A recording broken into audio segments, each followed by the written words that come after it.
أعوذ بالله من الشيطان الرجيم. بسم الله الرحمن الرحيم. أو كالذي مر على قرية وهي خاوية على عروشها قال أنى يحيي هذه الله بعد موتها فأماته الله 100 عام ثم بعثه قال كم لبثت قال لبثت يوما أو بعض يوم قال بل لبثت 100 عام فانظر إلى طعامك وشرابك لم يتسنه وانظر إلى حمارك ولنجعلك آية للناس وانظر إلى العظام كيف ننشزها ثم نكسوها لحما فلما تبين له قال أعلم أن الله على كل شيء قدير. اس آیہ مبارکہ میں اللہ تبارک و تعالی نے ایک دوسری مثال بیان فرمائی مرنے کے بعد اٹھنے پر، اور وہ حضرت سیدنا عزیر علیہ نبینا و علیہ السلام کے متعلق ہے. گو کہ قرآن کریم نے صرف مرہ واحد مذکر غیب کا ماضی کا صیغہ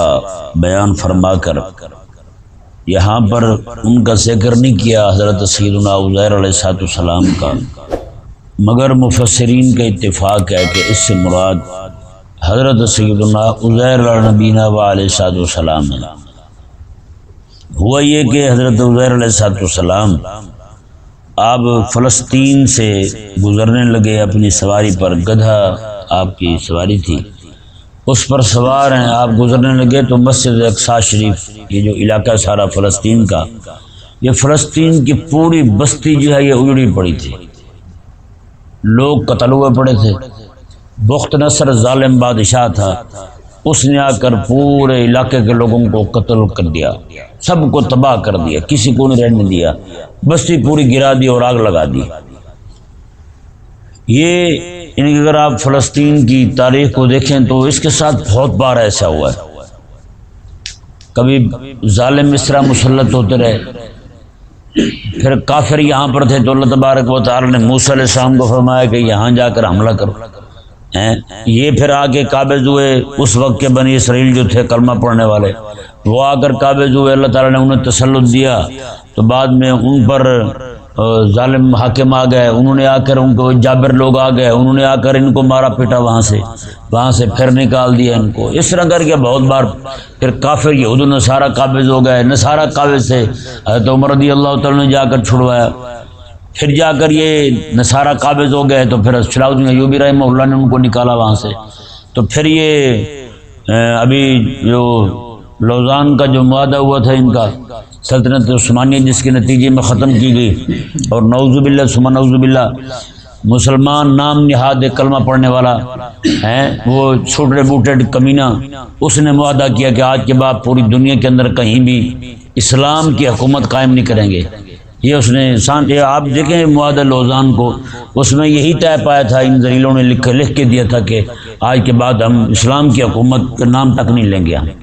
یہ خلافت عثمانیہ ختم ہو گئی تو بس ختم ہو گئی.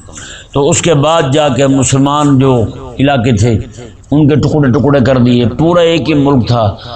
دو حکومتیں تھیں، ایک مغلیہ خاندان کی، یہاں پہ بہادر شاہ ظفر تھے اور وہاں پہ سلطان عبدالحمید تھے.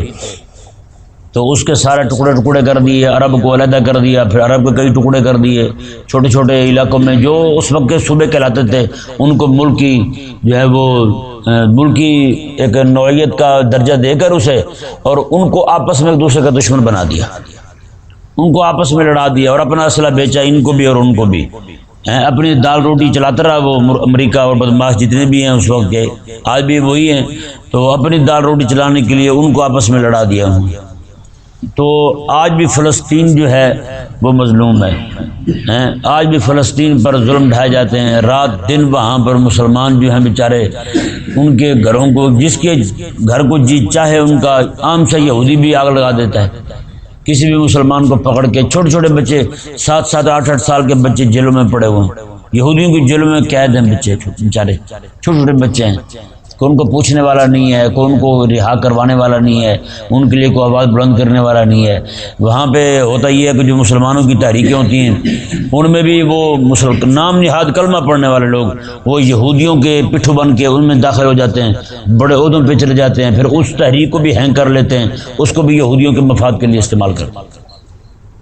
نظام یہاں تک پہنچ گیا ہے، بیچاری عوام جو ہے وہ بیچاری مار کھاتی پھرتی ہے۔ وہاں کا جو ابھی پیچھے کچھ عرصہ پہلے ایک حاکم مرا ہے، اس کے اپنے گھر کے اندر کئی سو یہودیوں عورتیں تھیں، بیویوں کے طور پہ اس نے ان کو رکھا ہوا تھا گھر میں جی۔ اور وہاں کے جو عیاش مسلمان ہیں، جو جیسے ہمارے یہاں لبرل سیکولر بے دین لوگ ہیں، انہیں حلال حرام کی کوئی تمیز نہیں ہے، اس طرح کے عیاش لوگ جو ہیں ان ذلیلوں نے کیا کیا ہے، اپنے گھر کے اندر یہودیوں کو رکھا، انہیں لا کر رکھا، ان کے ساتھ نکاح کر لیا انہوں نے، ان سے بچے پیدا ہو گئے، اب وہ بچے جو ہیں وہ یہودی ہیں۔ ظاہری بات ہے جس نے زیادہ وقت دینا ہے بچے نے تو اسی کے دین کو قبول کرنا ہے نا، تو باپ جو ہے وہ سارا دن کام پہ، تو ماں نے اسے یہودیت سکھائی۔ اب یہ ایک مسئلہ نہیں ہے وہاں پر، ہمارے ساتھ بہت سارے مسائل ہیں، ہمارے جو خالص مسلمان ہیں وہاں پر وہ بیچارے مظلوم ہیں، وہ مار کھاتے پھرتے ہیں۔ اور یہ لوگ جو ہیں وہ جنہوں نے زمینیں بیچی تھی یہودیوں کو وہاں قریب لاتے لاتے کہاں تک لے آئے، وہ بھی تو عیاشی تھے،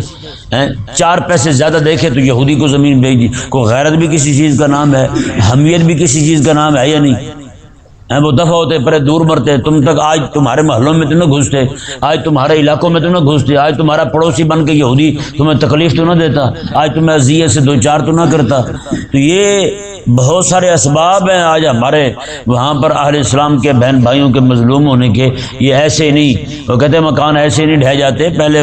نیچے سے دیواریں خراب ہونا شروع ہو جاتی ہیں، دیواریں نیچے سے خراب ہو رہی ہے، بندہ توجہ نہ کرے، ایک دم سے چھت نیچے آ گرے تو بعد میں بندہ کہے کہ جناب یہ تو ہمارے ساتھ پتہ نہیں کیا ہو گیا، یہ کیا نہیں ہوا، یہ آپ کے ہاتھوں ہی ہوا ہے۔ جب وہ نیچے سے دیواریں آپ کی گر رہی تھی، ڈھہ رہی تھی، تو آپ نے اس وقت دیکھا کیوں نہیں ہے؟ تو پیارے اور محترم بھائیو، اللہ تبارک و تعالی ہمیں بلکہ ہمارے مسلمانوں کو یہ سمجھنے کی توفیق دی، جس دن انہیں یہ احساس ہو گیا یہودی اور نصرانی ان کا خیر خواہ نہیں ہے، اسی دن مسلمان کھڑے ہو جائیں۔ لیکن کریں کیا، یہ جو ان کا دشمن ہے نا، یہ اسی کو اپنا خیر خواہ سمجھتے ہیں، وہ دہشت گرد بھی ہے، وہ بدماش بھی ہے، وہ سارا کچھ ہے، اس کے باوجود اسے اپنا خیر خواہ جانتے ہیں۔ اور ایک طرف مسلمان ہیں، اسلام ہے، اسلام جہاد کا حکم دیتا ہے، جہاد ان کو دہشت گردی لگتا ہے۔ وہ یہاں پہ جہاد کی بات کر دیتا ہے، وہ ان کو بدماش لگتا ہے، وہ ان کو جناب ٹیررسٹ لگتا ہے، جہاد ان کو ٹیررزم لگتا ہے۔ بتائیں انہوں نے ایسا تو بدنام کیا ہے، جس چیز نے مسلمانوں کے خون کو، ان کی عزت کو، ان کی ہر چیز کو بچانا تھا، محفوظ رکھنا تھا، یہ اسی کے مسلمان خود دشمن بن گئے ہیں۔ تو بتائیں کیا انہیں یہ سمجھ آ رہی ہے کہ میرا دشمن کون ہے، میرا خیر خواہ کون ہے؟ ان کا خیر خواہ تو اسلام تھا،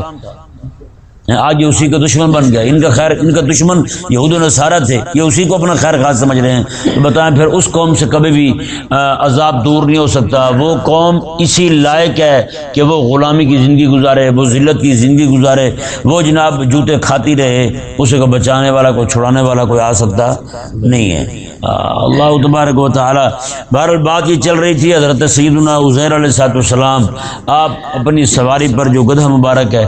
اس پہ سوار ہیں اور جا رہے ہیں، آپ نے دیکھا کہ ایک بستی پوری کی پوری ڈھئی پڑی ہے اور وہ گرا دی گئی ہے، آگ لگا دی گئی ہے، لوگ سارے قتل ہوئے پڑے ہیں۔ تو عقیدہ جو ہوتا ہے نا، عقیدہ یقین تو ہے، جیسے میں آپ کو صرف سمجھانے کے لیے کہہ رہا ہوں، انبیاء کی شان برال و برا ہوتی ہے، سمجھانے کے لیے صرف عرض کر رہا ہوں۔ جیسے مثال کے طور پر آپ کو کوئی بندہ کہے یار یہ بلال ٹاؤن کے ساتھ، بلال ٹاؤن پڑتا ہے نا، یہاں پہ ایک بندہ ہے وہ اپنے دانتوں کے ساتھ 10 من وزن اٹھا لیتا ہے، 10 من وزن اٹھا لیتا ہے، اور بتانے والے ہوں یہ حاجی انصر صاحب یہ یا جناب عبدالغفور صاحب یہ بتا رہے ہوں، آپ کو یہ یقین تو آ جائے گا یار یہ بندے کہہ رہے ہیں تو سچ کہہ رہے ہیں، ان کی بات میں جھوٹ والی بات نہیں ہے، لیکن تھوڑی سی خلجان ضرور رہے گا، پریشانی ضرور رہے گی یار، جب تک میں دیکھ ہی نہ لیتا تب تک یہ پریشانی سے رہے گی، ہے یا نہیں؟ آپ کو پتہ چلتا ہے پہلے کوئی جناب مشین تیار ہو گئی ہے، وہ جناب ایسا ایسا کرتی ہے، وہ اس میں ایسے ایسے فنکشن ہے اس میں، وہ تو یوں کر دے تو وہ کر دے، تو آپ بات تو مان جائیں گے اس کی، ہے یا نہیں؟ لیکن ایک طرح کی کیفیت جو ہے نا آپ کے دل میں پریشانی کی وہ ضرور رہے گی کہ اطمینان قلبی جو ہے وہ آپ کو حاصل کرنے کے لیے آپ کو دیکھنا ضروری ہوگا کہ وہ میں دیکھ لوں ایک بار۔ تو ہوا یہ کہ حضرت سیدنا عزیر علیہ السلام جب اس بستی کے پاس سے گزرے تو سارے لوگ ہی مرے پڑے تھے۔ رب تبارک و تعالیٰ کی بارگاہ میں عرض کرتے ہیں، یا اللہ عز و جل، مجھے یقین ہے تیرے کلام پر، تیرے حکم پر کہ مرنے کے بعد اٹھنا ہی اٹھنا ہے، اس میں کوئی شک والی بات نہیں ہے، لیکن میں چاہتا ہوں کہ اپنی آنکھوں سے ذرا دیکھوں، ہیں اطمینان قلبی حاصل ہو جائے۔ یعنی اس سے یہ ثابت ہوتا ہے یہ جو پریشانی ہے نا تھوڑی سی، یقین آنے کے بعد بھی یہ کیفیت ایک عیب والی نہیں ہے، یہ انبیاء کو بھی لاحق ہوتی ہے۔ آگے حضرت ابراہیم علیہ السلام کا قصہ بھی یہی آ رہا ہے، ابراہیم علیہ السلام نے بھی یہی کہا تھا، مولا مجھے یقین ہے کہ تو زندہ کرتا، ایمان ہے میرا تو زندہ کرے گا، لیکن میں چاہتا ہوں دل بھی مطمئن ہو جائے میرا دل بھی مطمئن ہو جائے، دل کو بھی اطمینان آ جائے، ذرا آنکھوں سے دیکھ لوں گا نا، میں میرے سامنے ہوتا مجھے دکھائی دے گا تو مجھے یقین ہو جائے گا۔ تو حضرت سیدنا عزیر علیہ السلام رب تبارک و تعالیٰ کی بارگاہ میں عرض گزار ہوتے ہیں، مولا اطمینان چاہیے۔ اللہ تبارک و تعالیٰ نے آپ دوپہر کے وقت چھاؤں کے نیچے، درخت کے نیچے ٹھہرے، حضرت عزیر علیہ السلام دوپہر کے وقت وہاں ٹھہرے، آپ عزیر علیہ السلام تو سو گئے، روٹی آپ نے ساتھ باندھی ہوئی تھی، کسی برتن میں ڈالی ہوئی تھی، پانی بھی ساتھ تھا، کھانا سالن بھی تھا ساتھ تھا، آپ نے وہ درخت کے ساتھ باندھ دیا اور خود لیٹ گئے، گدھے کو بھی باندھ دیا، آپ لیٹ گئے۔ اللہ تبارک و تعالیٰ نے آپ پر موت طاری کر دی، عزیر علیہ السلام پر موت طاری کر دی، اور ساتھ آپ کو جو گدھا تھا اس پر بھی موت طاری کر دی۔ حضرت عزیر علیہ السلام 100 سال پورا سوئے رہے، موت کی حالت میں رہے، 100 سال کے بعد اللہ تعالیٰ نے زندہ کیا۔ اللہ تبارک و تعالیٰ نے پوچھا حضرت عزیر سے کہ کتنی دیر سوئے رہے ہو، کتنی دیر سوئے رہے ہو؟ حضرت عزیر علیہ السلام عرض گزار ہوئے، یا اللہ عز و جل، میں یومن و بعد یوم، ایک دن سویا ہوں گا یا پھر دن کا کچھ حصہ سویا ہوں گا، ایک دن سویا ہوں گا پورا یا پھر دن کا کچھ حصہ سویا ہوں گا۔ تو اللہ تبارک و تعالیٰ نے حضرت عزیر علیہ السلام کو ارشاد فرمایا، میں کہ بل لبثت مئۃ عام، میں بلکہ تم تو 100 سال پورے یہاں رہے ہو، 100 سال پورے یہاں رہے ہو۔ تو اب یہاں پہ ضمناً ایک بات رکھنا چاہتا ہوں آپ کے سامنے، جو لوگ نعوذ باللہ من ذالک انبیاء کرام علیہ السلام کی حیات کا، برزخی حیات کا، ان کی قبر کی زندگی کا انکار کرتے ہیں، وہ انکار میں یہ دلیل بھی لاتے ہیں، وہ یہ بھی کہتے ہیں کہ دیکھیں حضرت عزیر علیہ السلام 100 سال وہاں رہے، ان کو موت آ گئی، رب قرآن میں فرما رہا ہے فاماتہ اللہ، اللہ نے موت ان پر طاری کر دی، 100 سال بعد اٹھے تو انہیں پتہ ہی نہیں تھا کہ میرے ساتھ کیا ہوا۔ تو کہتے ہیں اس سے ثابت ہوا کہ انبیاء کو بھی پتہ نہیں ہوتا قبروں میں جو پڑے ہیں، انہیں پھر کیسے پتہ ہوتا ہے؟ ان کی بھی زندگی نہیں ہے، وہ بھی موت طاری ہے ان پر، نہ کچھ سننا نہ کچھ دیکھنا، کچھ بھی نہیں ہے ان کے لیے، نعوذ باللہ من ذالک۔ یہ ایک ان کا ایسے سمجھیں کہ غلط نظریہ ہے، یہ نظریہ درست نہیں ہے، یہ عقیدہ درست نہیں ہے، یہ انتہائی برا عقیدہ ہے انبیاء کرام علیہ السلام کے متعلق، بلکہ اس کے مقابل بہت ساری آیات کریمہ اور بہت ساری احادیث مبارکہ اور امت کا اجماع موجود ہے ایک طرف، دوسری طرف چند لوگ ہیں جو اس طرح کی باتیں کرتے ہیں کہ انبیاء کرام علیہ السلام کی برزخی حیات پر انہیں انکار ہے، وہ کہتے ہیں نہیں جی دیکھیں رب تبارک و تعالیٰ نے ارشاد فرمایا حضرت عزیر علیہ السلام کے بارے میں، تو عزیر علیہ السلام نے فرمایا تھا کہ مجھے پتہ ہی نہیں ہے، پھر ہم ان سے پوچھتے ہیں، چلو ان پر تو موت طاری ہوئی تھی، اصحاب کہف جو ہیں رب تعالیٰ نے ان کے بارے میں ارشاد فرمایا ثلاثمائہ وازدادوا تسعا،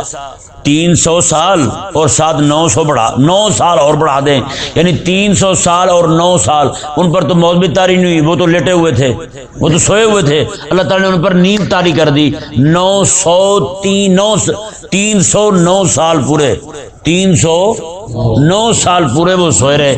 اتنا عرصہ تک ان پر نیند طاری رہی، اور اتنے عرصے کے بعد وہ جاگے۔ رب تبارک و تعالیٰ نے فرمایا، ہاں وہ جب ایک دوسرے سے باتیں کرنے لگے، رب تبارک و تعالیٰ نے تو نہیں فرمایا، وہ انبیاء نہیں تھے، وہ اولیاء اللہ کی جماعت تھی، وہ آپس میں ایک دوسرے سے باتیں کرنے لگے، کہتے کتنے دیر سوئے ہیں، کیونکہ ان کے پاس جو پرانے سکے تھے 309 سال پہلے جو اس وقت راج الوقت سکہ تھا، وہ ان کے پاس پیسے تھے۔ ایک نے دوسرے کو کہا کہ جاؤ بازار میں روٹی لے آؤ، اچھی سی روٹی لانا، وہ پیسے پرانے لے کے چل پڑے ہیں۔ اس وقت وہ ظالم بادشاہ تھا، وہ ظالم تھا، ظلم کرتا تھا، لوگوں کو دھکے سے کافر بناتا تھا، اور یہ لوگ اپنا ایمان بچانے کے لیے وہاں سے بھاگے تھے۔ 309 سال تک غار میں رہے، بیدار ہوئے تو گئے کھانا لینے کے لیے، تو پیسے اب ان کے پاس پرانے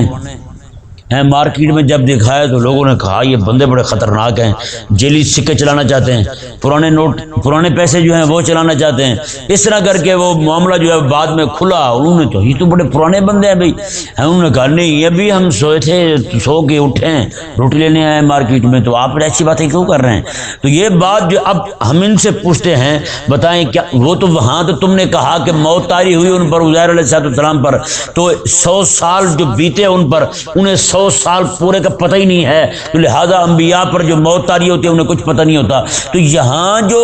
رب تبارک و تعالیٰ کے اولیاء یہ مرے تھوڑی تھے، ان پہ موت طاری نہیں ہوئی، ان کو تو نیند آئی تھی، ان کی نیند جو ہے وہ 309 سال تک ان پر نیند طاری رہی، اٹھنے کے بعد بھی بندہ سارا کچھ بھول جاتا ہے۔ بتائیں جو بندہ سویا ہوتا ہے کیا اسے کوئی پتہ نہیں چلتا؟ اچھا یہاں پہ ایک بات ٹھہر کے ایک بات اور میں آپ کے سامنے رکھتا ہوں، کریم آقا صلی اللہ علیہ وسلم کا فرمان شریف ہے، اور قرآن کریم میں بھی ہے یہ آیت مبارکہ، یہ مضمون جو میں آپ کے سامنے رکھنے لگا ہوں یہ مضمون قرآن کریم میں بھی ہے، مگر حدیث پاک میں ذرا تفصیل ہے۔ وہ کیا ہے؟ کریم آقا صلی اللہ علیہ وسلم نے ارشاد فرمایا، جب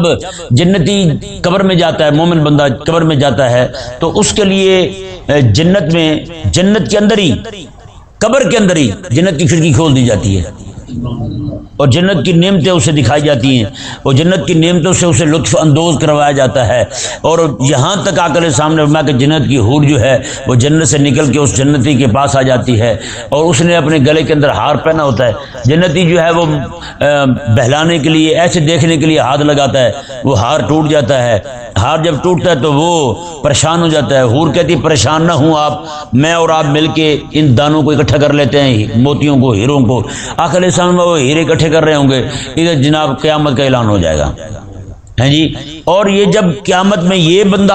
اور دوسری طرف وہ بندہ جو قبر کے اندر عذاب میں مبتلا رہا ہے، جس کی قبر میں جہنم کی کھڑکی کھول دی گئی ہے، اور جہنم کی بدبو تک اس کا عذاب اس پر چھوڑ دیا گیا ہے، اور یہ دونوں بندے قیامت والے دن جب یہ اٹھیں گے تو یہ کہیں گے کہ ہم تو قبر میں تھوڑی دیر ہی رہے ہیں،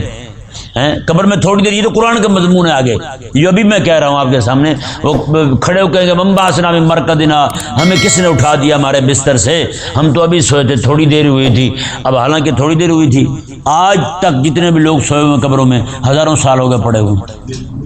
ہزاروں سال ہو گئے قبروں میں پڑے ہوئے ہیں، ان کو اتنے عرصے سے پڑے ہوئے ہیں، بتائیں وہ بھی اٹھ کے کہیں ہم تو ابھی لیٹے تھے، ابھی قیامت آ جائے تو وہ کہیں گے ہم تو ابھی لیٹے تھے۔ آج سے 5 سال 10 سال پہلے پاکستان بننے کے بعد جو لوگ فوت ہوئے ہیں وہ بھی یہی کہیں گے ہم تو ابھی سوئے تھے۔ یعنی پوری مخلوق آدم علیہ السلام سے لے کر قیامت تک آنے والے سارے یہی کھڑے کہہ رہے ہوں گے ابھی سوئے تھے، مطلب حالانکہ ان کے وقت میں ہی اتنا فرق آ رہا ہے، پھر کھڑے ہو کے وہ کہہ رہے ہیں ہم تو ابھی سوئے تھے۔ جنتی نیک بندہ جو ہے وہ وہاں پر جنت کے یعنی کہ مزے لے رہا ہے، اور جہنمی جو ہے وہ وہاں پہ عذاب کی تکلیف سے دوچار ہے، لیکن پھر بھی وہ دونوں یہی کہہ رہے ہیں کہ ہم تو ابھی گئے تھے تو ابھی باہر آ گئے، ہے یا نہیں؟ اچھا یہاں پہ بات روک کے میں ایک بات اور بتاتا ہوں، یہ وہ بات آپ کے سامنے رکھنا جو میرے ساتھ اور آپ کے ساتھ بیتتی ہے کہ نہیں؟ آپ میں سے صحیح سے بندہ، بابا جی کہتے ہیں دل پہ ہاتھ رکھ کے صحیح سے صحیح سے بتائیں، جو پچھلا وقت گزرا ہے کو پتہ چلتا ہے کیسے گزر گئے؟ نہیں پتہ چلتا۔ میں حقیقت کہہ رہا ہوں، میں جب وہاں سے آیا تھا نا حاصل پور سے لاہور پڑھنے کے لیے، وہاں ایک مولوی تھا بیچارہ، دیسی ذہن کا تھا، تو اس کا ذہن بھی یہی تھا بس تقریر کر لے بندہ، سر لگا لے، 4 پیسے اکٹھے کرے اور مزے کرے۔ تو اس نے مجھے کہا کہ یار اتنا زیادہ علم میں نہ جانا آگے، وہ اپنی طرف سے وصیت کر رہا ہے، خیر خواہی کر رہا ہے۔ اتنا علم میں آگے نہ جانا، بلکہ تو نا لاہور چلا جا، بے شک جب تجھے تقریر کرنی آ جائے نا کل خانی پہ، چلیسویں پہ، جمعہ پڑھا لے، اتنا قابل ہو جائے تو پھر چھوڑ دینا ہیں۔ اب میرے بھی ذہن میں یہی تھا کہ 2-3 سال پڑھوں گا، اتنے عرصے میں تقریر آ ہی جائے گی کرنی تو پھر میں چھوڑ دوں گا، بس پھر پیسے کمائیں گے، روٹی کھائیں گے، دال روٹی چلائیں گے بس۔ اچھا، میں جب یہاں پہنچا لاہور میں تو ہماری شوال المکرم کو کلاس شروع ہوئی، شوال، ذوالقعدہ، ذوالحج، محرم۔ جب محرم کا مہینہ آیا، ہمارے شیخ الحدیث تھے استاد صاحب مولانا محمد اسد قادری صاحب حافظ اللہ، اللہ تعالیٰ ان کو برکتیں عطا فرمائے، ان سے یہ میں نے حدیث پاک سنی پہلی بار۔ کریمہ کا صلی اللہ علیہ وسلم نے ارشاد فرمایا، آقا علیہ السلام میں قیامت کے قریب وقت سے برکت ختم ہو جائے گی، قیامت کے قریب وقت سے برکت ختم ہو جائے گی، سال مہینوں کی طرح، مہینے ہفتوں کی طرح، ہفتے دنوں کی طرح، اور دن جو ہیں وہ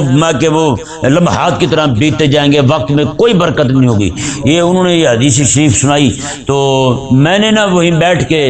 اسی وقت ذہن بنایا، میں نے کہا وہ جو بات اس نے مجھے سمجھائی تھی وہ بات غلط ہے، اب میں نے رسول اللہ علیہ السلام کا دین پڑھنا ہے اور پورا مکمل جو کورس ہوتا ہے یعنی عالم بننا وہ میں بنوں گا۔ یہ نہ ہو کہ وقت تو گزر جائے، چھوڑنے کے بعد بھی وقت گزر جائے گا، 3 سال پڑھوں، 2 سال پڑھوں، تو بعد کا جو وقت ہوگا پھر زندگی ساری میں کاش کہتا رہوں گا، کاش جس کی زندگی میں داخل ہو جائے اس کا تو پھر حل ہی نہیں ہوتا۔ تو میں نے کہا کہ اب میں نے پورا پڑھنا ہے اور رسول اللہ علیہ السلام کے دین کی خدمت کے لیے پڑھنا ہے، اس وقت میں نے یہ نیت کی۔ اب آپ ذرا خود بتائیں، جو بھی وقت یعنی کہ وہ وقت وہ 8 سال وہ بھی بیت گیا، پھر میں 4-5 سال پڑھاتا رہا مدرسے میں درس نظامی کو، وہ بھی ختم ہو گیا، اس کے بعد میں نے مفتی کا کورس کیا، وہ بھی ختم ہو گیا، اور آج یہاں آیا ہوں۔ میں سچی بات ہے لوگوں سے پوچھتا ہوں مجھے کتنا عرصہ ہو گیا، مجھے کہتے ہیں 3-4 سال 5 سال ہوں گے آپ کو، یاد ہے کتنا عرصہ ہوا ہے؟ 8-9 سال سے زیادہ عرصہ ہو گیا ہیں، بتائیں، کوئی پتہ نہیں چلتا، اس سے بھی زیادہ ہو گیا، مجھے زیادہ لگتا ہے، ٹھیک ہے نا؟ تو بتائیں کوئی وقت بیتا کوئی پتہ نہیں چل رہا، تو اب بتائیں کیا ہم مردہ ہیں؟ ہمیں موت آئی ہو گئی، تو بیتا وقت تو کسی کو پتہ نہیں چلتا ہیں۔ تو پھر ان کا نعوذ باللہ ان ذلیلوں کا یہ کہنا کہ جو انبیاء کرام علیہ السلام کی حیات کا انکار کرتے ہیں یا کریمہ لے کر کے کہ جناب دیکھیں جی وہ تو اگر انبیاء جو ہیں ان کی حیات ایسی ہوتی جو حیات برزخی ہے تو پھر عزیر علیہ السلام کو بھی پتہ ہوتا ہیں۔ یہاں پہ ایک جواب تو پہلے میں سارا یہ جواب ہی ہے ان کا، بیتا وقت یاد نہ رہے ہیں، قبر میں پڑے لوگوں کی مثال دی، اور دوسری مثالیں آپ کے سامنے بیان کی اصحاب کہف کی، اور یہ بندے کا خود ذاتی مشاہدہ اور تجربہ بھی میں نے آپ کے سامنے رکھا۔ حضرت سیدنا عزیر علیہ السلام، پہلی بات یہ ان کو جواب دے رہا ہوں میں، حضرت عزیر علیہ السلام پر رب تبارک و تعالی نے جو موت طاری کی تھی نا، وہ موت ان کے لیے بطور امتحان تھی۔ کیا تھی؟ بطور امتحان تھی۔ اور باقی رہی بات حضرات انبیاء کرام علیہ السلام کا قبروں کے اندر زندہ ہونا، کریمہ علیہ السلام خود ارشاد فرماتے ہیں، مررت بقبر موسیٰ یصلی فی قبرہ، آقا علیہ السلام میں جب میں مسجد اقصیٰ جا رہا تھا معراج کی رات، تو میں ایک سرخ ٹیلے کے پاس، ریت کا ٹیلا، وہ ٹبا جسے کہتے ہیں، وہ ٹیلے کے پاس سے میں گزرا تو میں نے کیا دیکھا کہ موسیٰ علیہ السلام اپنی قبر میں کھڑے ہو کر نماز پڑھ رہے ہیں۔ حضرت موسیٰ علیہ السلام اپنی قبر میں کھڑے ہو کر نماز پڑھ رہے ہیں۔ اور آقا علیہ السلام کے دوسرا فرمان شریف، یہ سنن ابن ماجہ میں حدیث شریف ہے، آقا علیہ السلام الانبیاء واحیاء فی قبورہم یصلون، میں حضرات انبیاء کرام علیہ السلام اپنی قبروں میں زندہ ہیں اور رب تبارک و تعالیٰ کی نمازیں پڑھتے ہوتے ہیں، ٹھیک ہے نا؟ یہ تو واضح احادیث مبارک ہیں۔ اور کریمہ علیہ السلام معراج کی رات حضرات انبیاء کرام علیہ السلام اپنے مزارات میں جا چکے ہیں۔ آقا علیہ السلام جب معراج کی رات مسجد اقصیٰ میں گئے تو انبیاء کرام سارے کے سارے وہاں پہنچے نہیں پہنچے؟ سارے انبیاء پہنچے ہیں۔ تو اس سے ثابت کیا ہوتا ہے کہ پھر وہ حضرات انبیاء کرام علیہ السلام جب وہاں پہنچے تو کیا خیال ہے، انہیں سارا کچھ بھولا ہوا تھا، کچھ بھی یاد نہیں تھا ہیں؟ کیا خیال ہے جب وہ وہاں سے قبروں سے اٹھ کر کے آئے تو کیا انہیں نماز کا طریقہ دوبارہ بتایا گیا تھا کہ نماز پڑھنے کا یہ طریقہ ہے؟ کہیں بتایا گیا؟ اور مزے کی بات، حیرانگی کی بات یہ ہے، ہم ان کو کہتے ہیں ہم مر جائیں تو ہمارا غسل ہی باقی نہیں رہتا ہے یا نہیں؟ یہ رہتا ہے غسل مرنے کے بعد دوبارہ کرانا پڑتا نا، وہ غسل فرض ہے کرنا، وہ بھی مرنے کے بعد غسل کرانا فرض ہے، تو حضرات انبیاء کرام علیہ السلام کے بارے میں، جن کے بارے میں آقا علیہ السلام نے ارشاد فرمایا وہ قبروں میں کھڑے نماز پڑھ رہے ہیں، ان کا تو وضو بھی نہیں ٹوٹا بھائی۔ اللہ اکبر، کتنی بڑی بات ہے، ان کو تو وضو بھی نہیں ٹوٹا، تو کیسی باتیں کرتا ہے احمق ہیں؟ کہتے کہ کچھ پتہ نہیں ہوتا، کیوں نہیں پتہ ہوتا بھائی؟ اور یہی حدیث پاک کو اٹھا کر دیکھ لیں، وہ کہ کریمہ کا صلی اللہ علیہ وسلم نے ارشاد فرمایا کہ میں مسجد اقصیٰ میں گیا، سارے انبیاء موجود تھے، جبریل امین نے میرا ہاتھ پکڑا، مجھے مصلی پہ کھڑا کر دیا، سارے نبیوں کو آقا علیہ السلام نے نماز پڑھائی ہے، وہاں بھی کوئی ثابت کر دے کہ حضرات انبیاء کرام علیہ السلام نے جناب وضو کیا ہو ہیں؟ قبر کے اندر ہیں، وضو قائم ہے، قبر سے نکلے وہاں آئے تب بھی وضو قائم ہے۔ حضرت عائشہ صدیقہ رضی اللہ تعالیٰ عنہ ارشاد فرماتی ہیں، بڑی حدیث پاک، آپ فرماتی ہیں کہ میں نے آقا علیہ السلام کو دیکھا، آقا علیہ السلام سوتے ہیں اور میں آواز سنتی تھی آقا علیہ السلام کے مبارک خراٹوں کی آواز آتی تھی، آقا علیہ السلام کھڑے ہوتے نماز شروع کر دیتے، نماز شروع کر دیتے۔ میں نے عرض کی حضور ہم تو سوتے ہیں تو وضو ختم ہو جاتا ہے، یہ آپ کا کیا معاملہ ہے؟ آقا علیہ السلام نے فرمایا یہ وضو ٹوٹتا ہے بندے کا جب دل غفلت میں آ جائے، تو فرمایا کہ ہماری انبیاء کی جو جماعت ہے، میں ہم سوئے بھی ہوں تو ہمارا دل رب تعالیٰ کی طرف متوجہ ہوتا ہے کہ کب مالک کی وحی آ جائے، تو میں جس کو ہر وقت یہ دھڑکا رہے کہ کب مالک کی وحی آ جائے، تو اس کا دل رب سے غافل ہی نہیں ہوا، جب دل غافل نہیں ہوا تو اس کا وضو کیسے ٹوٹے گا؟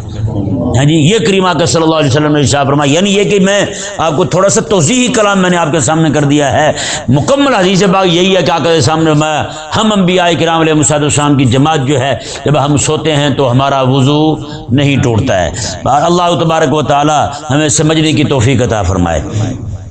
اب یہ آیت مبارکہ کا ترجمہ دیکھیں، اللہ تعالیٰ نے ارشاد فرمایا کالذی مر علی قریہ، فرمایا یا پھر وہ بندہ جو ایک بستی کے پاس سے گزرا، وہی خاویۃ علی عروشہا، وہ جو اپنی چھت پر ڈھئی پڑی تھی، یعنی چھت بھی اس کی ڈھہ گئی تھی، دیواریں اس کی ملیے میٹ ہو گئی تھی، ہر چیز گرا دی گئی، لوگوں کو قتل کر دیا گیا، باقی چیزیں جو جلنے والی تھیں ان کو جلا دیا گیا، تو قال انا یحیی، تو وہ وہی کھڑا ہو کے کہنے لگا انا یحیی ھذہ اللہ بعد موتہا، اس نے کہا میرا اللہ کیسے زندہ کرے گا ان کو؟ انا یحیی، وہ کیفیت کیا ہوگی؟ وہ کیفیت کیا ہوگی؟ جیسے حضرت زکریا علیہ السلام نے رب کی بارگاہ میں عرض کیا تھا، اللہ تعالیٰ نے فرمایا کہ وہیں پہ کھڑے کھڑے انہیں بشارت دی رب نے، تیرے گھر میں بیٹا پیدا ہوگا۔ اب کہنے لگے مولا کیسے پیدا ہوگا؟ میں بوڑھا ہوں، جوان ہو جاؤں گا، میری بیوی بوڑھی ہے وہ جوان ہو جائے گی، یا پھر مجھے کوئی نیا نکاح کرنا پڑے گا؟ کیا ہو، کیسے ہوگا؟ وہ کیفیت سے سوال ہوا، کیفیت کے متعلق سوال ہوا، یہ نہیں کہ نعوذ باللہ انہیں رب تبارک و تعالیٰ کی قدرت پر انکار تھا کہ ایسا کیسے ہو سکتا ہے، اب تو وہ موسم ہی بیت گیا، نہ رب تبارک و تعالیٰ نے ارشاد فرمایا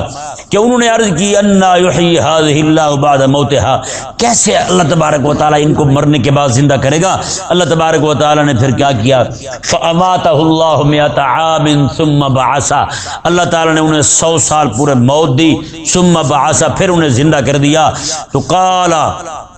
اللہ تعالیٰ نے ارشاد میں کم لبستا، میں عزیر بتا تو صحیح کتنی دیر سویا رہا ہے تم ہیں؟ اے میرے عزیر بتائیں کتنی دیر سوئے رہے ہیں آپ نے پتہ کیا عرض کی؟ لبست یومن و بعد یوم، مولا میں ایک دن سویا رہا ہوں یا ایک دن کا کچھ حصہ سویا رہا ہوں، بس اتنے سویا ہوں گا۔ اللہ تعالیٰ نے ارشاد فرمایا بل لبست مئۃ عام فانظر الی طعامک و شرابک لم یتسنہ، اللہ تعالیٰ نے ارشاد فرمایا کہ تو 100 سال پورے سویا رہا ہے، تو پھر تو اپنا کھانا دیکھ، و شرابک، اور اپنا پانی دیکھ، شراب کا معنی یہاں پانی ہے، وہ والی شراب نہیں ہے،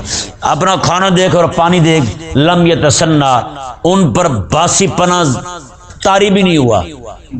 کھانا پانی وہ باسی نہیں ہوئے۔ اور حیران کن بات ہے، آپ بتائیں کسی کے پاس جانور، قربانی کے جانور آتے رہتے ہیں، گدھا تو شاید اتنا جلدی نہ آیا ہمارے محلے میں، تو وہ سبزی والے لاتے ہیں، قربانی کا جانور باہر باندھ دیں، پوری رات کھڑے رہے، اور سالن بنا ہوا صبح کا وہ باہر رکھ دیں ایسے، کیا خیال ہے صبح تک جانور ختم ہو جائے گا یا سالن ختم ہو جائے گا نا؟ اس کا مطلب یہ ہوا جانور کی زندگی زیادہ ہے اور سالن کی زندگی وہ کم ہے، وہ تھوڑی زندگی ہوتی ہے۔ اگر وہی سالن جو بنا ہوا ہے جس کو ہماری محنت شامل ہو گئی ہے وہ جلدی برباد ہو رہا ہے، وہی اگر کدو شریف خود ہی پڑا ہوتا تو اتنا جلدی وہ بھی ناراض نہ ہوتا، گنگلو اور مولیاں پڑی ہوتی ہیں وہ بھی ناراض نہ ہوتی اتنی جلدی، جتنا جلدی ہماری محنت نے اسے ضائع کر دیا ہے۔ رب تبارک و تعالی نے ان سے فرمایا میں کہ اپنا کھانا اور پانی دیکھیں، لم یتسنہ، ان کو کچھ بھی نہیں ہوا، جیسے رکھا تھا وہی کیفیت ہے ان پر، کھانے پر بھی اور پانی پر بھی۔ اور اب تعالیٰ نے ارشاد میں بنظر الی حمارک، اور ذرا اپنا گدھا بھی دیکھیں، ذرا اپنا گدھا بھی دیکھیں ہیں۔ اور فرمایا رب تبارک و تعالیٰ نے وہ گدھا آپ نے دیکھا تو آپ حیران ہو گئے، کھانا پانی ویسے کا ویسا ہے، یقین ہو گیا آپ کو کہ میں ابھی سویا ہوں۔ جب گدھے کو دیکھا تو اس کے بال علیحدہ پڑے ہوئے ہیں، اڑ رہے ہیں، اور ہڈیاں پڑی ہوئی ہیں بس، اور کچھ ہے ہی نہیں، ہڈیاں چمک رہی ہیں، سفید ہوئی پڑی ہیں، چمک رہی، مطلب کچھ بھی نہیں رہا ان پر۔ یار 100 سال جو بیت گئے تو کیا رہنا تھا ان پر، ہڈیاں پڑی ہوئی ہیں۔ وہ بھی مالک نے اپنی قدرت کے تحت انہیں بھی رکھا ہوا تھا، وگرنہ آپ کو پتا ہڈیاں بھی جلدی ضائع ہو جاتی ہیں، یہ صرف ان کو دکھانے کے لیے، تو وہ ہڈیاں ویسے پڑی ہوئی ہیں۔ حضرت سیدنا عزیر علیہ السلام کو رب تبارک و تعالیٰ نے ارشاد فرمایا وَلِنَجْعَلَكَ آیَةً لِلنَّاسِ، میں کہ اے عزیر ہم نے تجھے لوگوں کے لیے نشانی بنا دیا ہے، ہم نے تجھے لوگوں کے لیے نشانی بنا دی۔ نشانی کیسے بنے؟ اللہ اکبر، حیرانگی ہوگی آپ کو بھی۔ حضرت عزیر علیہ السلام جب وہاں سے اٹھ کے اپنے علاقے میں پہنچے نا جی، وہاں آ کے آپ کا پوتا آپ سے بڑا ہو گیا تھا، آپ کی تو عمر مبارکہ جہاں تھی وہیں ٹھہر گئی، جسم کی حیت کیفیت جہاں تھی وہیں ٹھہر گئی۔ آپ آئے تو آپ کا بیٹا آپ سے بڑا ہو چکا ہے، اور آپ کا پوتا بھی آپ سے بڑا ہو چکا ہے۔ بتائیں کتنی حیران کن بات ہے۔ اگر آپ وہاں جب جا رہے ہیں تو 100 سال پچھلے بڑے ہو گئے، آپ وہیں کے وہیں ہیں، تو بتائیں جو پہلے کوئی 30 سال چھوٹا تھا آپ سے، تو وہ 100 سال بیتنے پر کتنا بڑا ہو گیا؟ 70 سال بڑا ہو گیا ہیں۔ تو اب یہ یعنی کہ ایسا معاملہ ہوا کہ سارے لوگ ہی حیران ہیں، مان نہیں رہے۔ اس وقت حضرت سیدنا موسیٰ علیہ نبینا و علیہ السلام پر نازل ہونے والی کتاب شریف تورات جو ہے، وہ ایک مائی صاحبہ بوڑھی وہاں رہتی تھی، انہوں نے کہا کہ میں پہچانتی ہوں عزیر کون ہے۔ انہوں نے کہا ہاں بتائیں ماں، نشانی بتائیں۔ انہوں نے کہا عزیر جو تھے نا وہ تورات کے پورے حافظ تھے۔ اس نے کہا پھر اب تورات کہاں سے لائیں؟ انہوں نے کہا جی فلاں جگہ پہ تورات پڑی ہے، وہ کہیں دفن کی ہوئی تھی انہوں نے، وہ تورات وہاں سے نکالی گئی، اور ادھر عزیر علیہ السلام بیٹھے، آپ نے وہ جناب جو بھی اس کی عبارت ہوگی پہلے صفحے سے لے کر آخر تک آپ نے ساری زبانیں سنا دی۔ سب کو یقین ہوگا کہ یہ وہی عزیر علیہ السلام۔ سارے لوگ یہ حیران تھے کہ عزیر علیہ السلام بندہ بھی 100 سال بعد ایک بندہ آ جائے اور دعویٰ کر دے کہ میں عزیر ہوں۔ گھر میں داخل ہوئے تو لوگوں نے پکڑ لیا آپ کو کہ آپ کیسے جی؟ آپ میں کہ یہ میں تو تمہارے گھر کا مالک ہوں، ادھر میں تو ادھر فلاں میرا بیٹا ہے، فلاں میرا۔ انہوں سارے حیران ہوئے۔ اللہ اکبر کبیرہ۔ حضرت سیدنا عزیر علیہ السلام رب تبارک و تعالی نے ارشاد فرمایا جی دیکھیں ہم نے آپ کو لوگوں کے لیے نشانی بنا دیا۔ وانظر الی العظام، اب دیکھیں جی ان کے سوال کا جواب ہو رہا ہے، اب انہیں اطمینان قلبی دلایا جا رہا ہے حضرت سیدنا عزیر علیہ السلام کو۔ رب تعالیٰ نے وانظر الی العظام، آپ دیکھیں ہڈیوں کی طرف، وہ گدھے کی جو ہڈیاں تھیں، کیف ننشزھا ثم نکسوھا لحما، دیکھیں ہم کیسے ان کو اٹھاتے ہیں، ثم نکسوھا لحما، اور کیسے جوڑتے ہیں ان کو، اور کیسے ہم ان پر گوشت چڑھاتے ہیں۔ رب تبارک و تعالی نے صرف حکم دیا تو ساتھ ہی ساتھ اس گدھے پر جناب گوشت چڑھ گیا، چربی چڑھ گئی، گوشت چڑھ گیا، انتڑیاں سارا کچھ پورا پیک ہو گیا اندر سے، اوپر سے جناب اس کے کھال چڑھ گئی، تو گدھا کھڑا ہو کے بولنے لگا۔ اللہ تبارک و تعالی نے فلما تبین لہ، رب تبارک و تعالی نے ارشاد فرمایا جب واضح ہو گیا نا عزیر علیہ السلام کے لیے کہ ایسے زندہ ہونا ہے، ایسے زندہ ہو جانا ہے سب نے قیامت والے دن، تو پتہ کیا آپ کی زبان مبارکہ سے نکلا؟ اللہ اکبر، اعلم، قال، کہنے لگے اعلم ان اللہ علی کل شیء قدیر، مجھے یقین ہے کہ میرا اللہ تبارک و تعالی ہر چیز پر قدرت رکھنے والا ہے، میرا اللہ ہر چیز پر قدرت رکھنے والا ہے۔ یہاں یہ بات ایسے صرف ضیافت طبع کے لیے عرض کرتا ہوں، وہاں عزیر علیہ السلام تشریف فرما ہے، موت طاری ہو گئی، جسم پورا سلامت ہے، جسم پورا سلامت ہے، اور ایک طرف گدھا ہے وہ ہر چیز مل گئی ہے۔ کچھ لوگوں نے یہ کہا نعوذ باللہ کہ انبیاء کرام آخر السلام کے بارے میں کہا، انہوں نے توبہ نہ، پتہ نہیں کیسے لوگ لکھ لیتے ہیں، انہوں نے کہا کہ رسول اللہ علیہ السلام مر کر مٹی میں مل چکے ہیں، ہیں تو میں یہ انہیں کہتا ہوں مٹی میں گدھے ملتے ہیں کہ نہیں؟ گدھے ملتے ہیں، اوے گدھو یہ نہ کہو، انبیاء کے بارے میں یہ نہ کہو، انبیاء کرام علیہ السلام کے بارے میں یہ نہ کہو۔ 100 سال پورے یار بتائیں موت طاری ہو جائے، یہاں پہ بندہ گرمیوں کے دنوں میں صبح بندہ فوت ہو تو شام کو تدفین کرنی ہو تو برف رکھنی پڑتی ہے اس کے ساتھ، ہے یا نہیں؟ یا برف والے کسی سرد خانے میں جا کے اسے جمع کروانا پڑتا ہے کہ اسے یہاں پہ رکھ لو، اور ہزاروں روپیہ دینا پڑتا ہے تب جا کے بندہ وہاں محفوظ رہتا ہے۔ لیکن قربان جائیں یار 100 سال میں کتنے موسم آئے ہوں گے؟ 100 سال میں کتنے موسم آئے ہوں گے؟ جو رب تبارک و تعالی نبی کے کھانے کو ضائع نہیں ہونے دیتا کہ میرے نبی نے اٹھنا ہے تو اسے بھوک لگنی ہے، کھانا کھانا ہے، تو وہ رب تبارک و تعالی اپنے نبی کو ضائع ہونے دے گا؟ یار بتا، جب رب تبارک و تعالی بنی اسرائیل کے نبی کو ضائع نہیں ہونے دیتا، ان کے جسم مبارکہ پر نہ ان کے کپڑے میلے ہوں، اللہ اکبر، نہ ان کے کپڑے میلے ہوں، نہ ان کے جسم کی کیفیت بدلے، ان کی جوانی ہے تو جوانی ہی رہی، جس کیفیت میں سوئے اسی کیفیت میں کھڑے ہوئے، تو بتائیں تو امام الانبیاء علیہ السلام کا شان اور مقام کتنا بلند ہے؟ ان کے بارے میں ایسی باتیں کرنا نہ نہ نہ نہ، یہ بات کوئی قلب سلیم رکھنے والا بندہ نہیں مان سکتا۔ اللہ تبارک و تعالی سمجھنے کی توفیق عطا۔